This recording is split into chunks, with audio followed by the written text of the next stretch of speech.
నిరాశల ఆరాటం,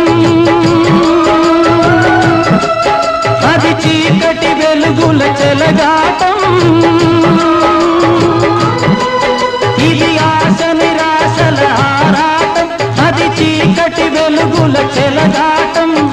ఆశ జారిన వెలుగు తొలగిన ఆగదు జీవిత పోరాటం. ఇది మనిషి మనసుల పోరాటం, అది ప్రేమ పెళ్లి చెలగాటం.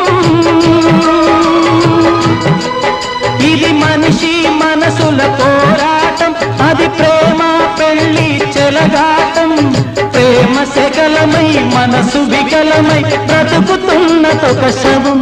అయినా పడవ ప్రయాణం